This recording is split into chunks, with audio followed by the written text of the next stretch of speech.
ನಾಗಮಂಗಲ ಪುರಸಭೆ ಕಚೇರಿ ವತಿಯಿಂದ ಇಂದು ಮಹಿಳಾ ದಿನಾಚರಣೆ ಕಾರ್ಯಕ್ರಮವನ್ನು ಅರ್ಥಪೂರ್ಣವಾಗಿ ಆಚರಣೆ ಮಾಡಲಾಯಿತು. ಕಚೇರಿಯಲ್ಲಿ ಕಾರ್ಯನಿರ್ವಹಿಸುವ ಪೌರಕಾರ್ಮಿಕ ಮಹಿಳೆಯರಿಗೆ ಹೊಸ ಸೀರೆಯನ್ನು ನೀಡಿ ಶಾಲು ಹೊದಿಸಿ ಹಾರ ಹಾಕಿ ನೌಕರರನ್ನು ಸನ್ಮಾನಿಸಿ ಗೌರವಿಸಲಾಯಿತು.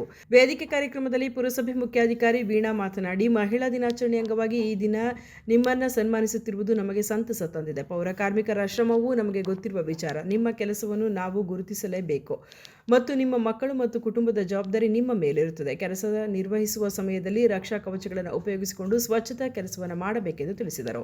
ಹೆಂಗೆ ಬಂತಪ್ಪ ಅಂದರೆ, ಬಹಳ ಹಿಂದೆ 20ನೇ ಶತಮಾನದ ಆದಿಯಲ್ಲಿ ಅಂದರೆ 1908ರಲ್ಲಿ ಯುರೋಪ್ ಮತ್ತು ನ್ಯೂಯಾರ್ಕಿನಲ್ಲಿರುವಂತಹ ಮಹಿಳೆಯರು ಅವರು ಹೆಣ್ಣು ಮಕ್ಕಳಿಗೆ ಇರುವಂತಹ ತಾರತಮ್ಯವನ್ನು ಗುರುತಿಸಿ ಒಂದು ಹೋರಾಟವನ್ನು, ದೊಡ್ಡದಾಗಿ ಹೋರಾಟವನ್ನು ಮಾಡಿದರು.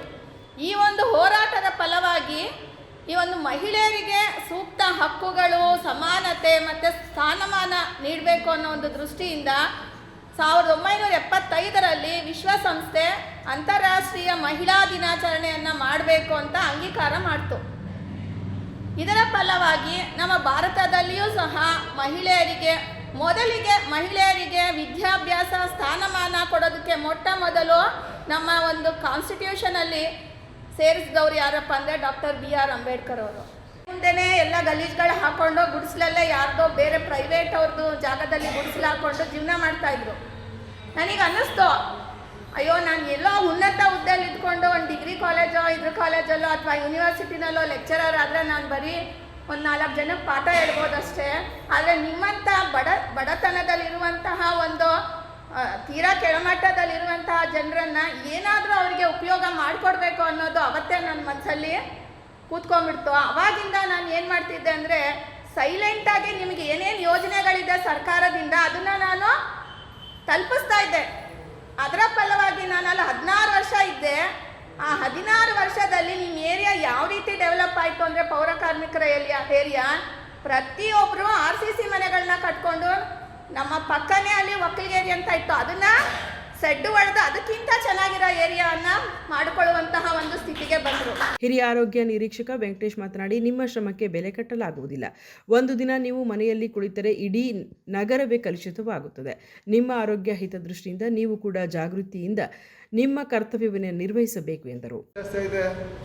ಕೆಲಸದ ಒತ್ತಡಗಳು, ಮಾನಸಿಕವಾಗಿ ಒತ್ತಡ, ಮನೆಯಲ್ಲಿ ಒತ್ತಡಗಳು ಜಾಸ್ತಿ ಇರ್ತವೆ ಅಲ್ವಾ. ಈ ಥರ ಎಲ್ಲ ಇರೋದ್ರಿಂದ ನಮಗೆ ಮನಸ್ಸಿನಲ್ಲಿ ನಾವು ಒಂದು ಸ್ಥಿರತೆ ಇಲ್ಲದೆ ಬರೋದ್ರಿಂದ ನಮಗೆ ಕಾಯಿಲೆಗಳು ಜಾಸ್ತಿ ಆಗ್ತಾ ಇದ್ದಾವೆ. ಪೌರ ಕಾರ್ಮಿಕರು 5:15 ಎದ್ದು ಬರ್ತೀರಾ, 5 ಗಂಟೆಗೆ ಬರ್ತೀರಾ, 5 ಗಂಟೆಗೆ ಬಂದು ನೀವು 7 ಗಂಟೆ 8 ಗಂಟೆ ತನಕ ಕೆಲಸ ಮಾಡಿ ಇಲ್ಲಿ ಕೆಲಸ ಮಾಡಿ ಹೋಗ್ತೀರಾ. ಮನೆಗೆ ಹೋಗ್ಬೇಕು, ಮಕ್ಕಳಿಗೆ ತಿಂಡಿ ಮಾಡಿಕೊಡೋದು, ಅಡುಗೆ ಮಾಡಿಕೊಡೋದು, ಇದು ಟೆನ್ಷನ್ ಜಾಸ್ತಿ ಆಗ್ತಾಯಿದೆ ನಿಮಗೆ ಪೌರ ಕಾರ್ಮಿಕರಿಗೆ. ಆದ್ದರಿಂದ ನಾವು ಪ್ರತಿ 6 ತಿಂಗಳಿಗೊಂದು ಸತಿ ನೀವು ಪೌರ ಕಾರ್ಮಿಕರು ಎಲ್ಲಿ ಚೆಕಪ್ ಮಾಡಿಸ್ಕೋಬೇಕು. ಒಂದು ಮೇಯ್ನು ನಮ್ಮ ಪೌರ ಕಾರ್ಮಿಕರಲ್ಲಿ ಶುಚಿತ್ವ ಇಂಪಾರ್ಟೆಂಟು. ನಾವು ನಮ್ಮ ಪುರಸಭೆಯಿಂದ ಗ್ಲೌಸು ನಾನು ಬಂದಮೇಲೆ ನಾನು ಸ್ವಂತ ದುಡ್ಡು ಹಾಕಿ ನಾನು 4-5 ಸತಿ ಗ್ಲೌಸ್ ಕೊಡಿಸ್ತೀವಿ. ನೀವು ಗ್ಲೌಸ್ ಹಾಕೊಂಡು ಕೆಲಸ ಮಾಡ್ತಾಯಿಲ್ಲ. ಅಲ್ಲಿ ಕೊಡಿಸ್ತೀವಿ, ಕಿತ್ತೋಯ್ತೇವೆ ಅಂತ ನಿಮ್ಮ ಕೈಯಲ್ಲಿ ಕೊಡಿಸೋದು ನೀವು ಉಪಯೋಗಿಸ್ತಾ ಇಲ್ಲ. ನೀವು ಗ್ಲೌಸ್ಗಳನ್ನ ಉಪಯೋಗಿಸ್ತಾ ಇಲ್ಲ. ಅದೊಂದು ನನಗೆ ತುಂಬ ಬೇಜಾರಾಗ್ತಾ ಇದೆ. ಆಮೇಲೆ ಶೂಗಳು, ನಿಮ್ಮ ಪೌರ ಕಾರ್ಮಿಕರಿಗೆ ಎಲ್ಲರಿಗೂ ಶೂ ಕೊಡಿಸ್ತೀವಿ, ಅದು ತಗೊಂಡೋಗಿ ಎಲ್ಲೋ ಇಟ್ಬಿಡ್ತೀರ, ನೆಕ್ಸ್ಟ್ ದಿನ ಬಂದು ನೋಡಿದ್ರೆ ಶೂಗಳು ಇರೋದಿಲ್ಲ. ಈ ಥರ ಎಲ್ಲ ಕೆಲಸ ಮಾಡ್ತೀವಿ. ಈ ಥರ ಕೆಲಸ ಮಾಡ್ತಿರೋದು ಏನಾಯಿತು, ನಮಗೆ ಸಾಂಕ್ರಾಮಿಕ ರೋಗಗಳು ಜಾಸ್ತಿ ಆಗ್ತಾ ಇದ್ದಾವೆ. ಸಾಂಕ್ರಾಮಿಕ ರೋಗಗಳು ಏನಾಗ್ತಾಯಿದೆ, ಜಾಸ್ತಿ ಆಗ್ತಾ ಇರೋದ್ರಿಂದ ನಿಮಗೆ ಕೆಲಸ ಮಾಡೋಕ್ಕೆ ಮಾನಸಿಕವಾಗಿ ತುಂಬ ತೊಂದರೆ ಆಗ್ತಾಯಿದೆ. ದಯವಿಟ್ಟು ಸಾಧ್ಯವಾದಷ್ಟು ಎಲ್ಲರೂ ಶೂಗಳು, ಸಾಕ್ಸ್ಗಳು ಹಾಕೊಂಡೆ ಕೆಲಸ ಮಾಡಿ, ಗ್ಲೌಸ್ಗಳು ಹಾಕೊಂಡು ಕೆಲಸ ಮಾಡಿ. ಇದೇ ಸಂದರ್ಭದಲ್ಲಿ ನಾಗಮಂಗಲ ಮಹಿಳಾ ಮುಖಂಡರಾದ ವಸಂತ ಶ್ರೀಕಂಠಯ್ಯ ಮತ್ತು ಗೀತಾ ದಾಸೇಗೌಡರವರು ಪೌರ ಕಾರ್ಮಿಕರಿಗೆ ಶುಭ ಕೋರಿದರು. ಮಾಡ್ಕೋತೀನಿ, ಹೌದಲ್ವಾ ಪಾಪ, ಕೈ ಹಾಕ್ಬಿಟ್ಟು ನೀವು ಬರ್ತೀರಲ್ಲ ನಮ್ಮ ರೋಡಿಗೆ, ನಾನೇ ಅನ್ಕೋತೀನಿ ಎಷ್ಟೊಂದು ಸಲ ಎಲ್ಲ ಮಿಕ್ಸ್ ಮಾಡಿ ಏನೇನೋ ಹಾಕಿರ್ತೀವಿ, ಅದನ್ನೆಲ್ಲ ಪಾಪ ಕೈಯಲ್ಲಿ ತೊಗೊಂಡು ಎತ್ಕೋತಾರಲ್ಲ ಅಂತ ನಮಗೂ ತುಂಬ ಬೇಜಾರಾಗಿದೆ. ಹಾಗಾಗಿ ನಿಮ್ಮ ದೇವ್ರು ಚೆನ್ನಾಗಿಟ್ಟಿರಲಿ ನಿಮ್ಮನ್ನ ಎಲ್ಲರೂ. ಯಾಕೆ ಎಲ್ಲರೂ ಈ ಕೆಲಸ ನಿಮ್ಗೆ ಈಗ ಮಾಡೋದು ನಾವು ಕೆಲಸ ನಮ್ಮದು ದೊಡ್ಡದು, ನಿಮ್ಮ ಕೆಲಸಗಳು ನಿಮಗೆ ದೊಡ್ಡದು. ಅಂದರೆ ಎಲ್ಲ ದೇವರ ಬರ್ಬಿಟ್ಟಿರ್ತಾನೆ ಯಾರೇನಿಂತ ಕೆಲಸ ಮಾಡಬೇಕು ಅಂದ್ಬಿಟ್ಟು. ಹಾಗಾಗಿ ನಿಮ್ಗಳಿಗೆಲ್ಲ ತುಂಬ ಹೃದಯದ ಧನ್ಯವಾದಗಳನ್ನ ಹೇಳ್ತೀನಪ್ಪ ನಿಮ್ಗೆಲ್ರಿಗೂ. ನಾನು ಕೆಲಸಗಳು ಕಾರ್ಯ ನಾವು ದೂರದಿಂದ ಎಲ್ಲ ನಿಂತ್ಕೊಂಡು ಬನ್ನಿ ಇದನ್ನು ಕ್ಲೀನ್ ಮಾಡಿ ಅಂತ ನಾವು ರಫಾಗಿ ಮಾತಾಡೋರ್ನು ನೋಡಿದ್ದೀವಿ, ಬನ್ನಿ ಅಂತ ಕೂರ್ಸಿ ಮಾತಾಡೋಂಥವ್ರನ್ನೂ ನೋಡಿದ್ದೀವಿ. ಯಾವುದಕ್ಕೂ ಬೇಜಾರು ಮಾಡ್ಕೊಳ್ದೆ ನಿಮ್ಮ ಕೆಲಸನ ನೀವು ಮಾಡ್ಕೊಂಡು ಹೋಗ್ತಿದ್ದೀರಾ.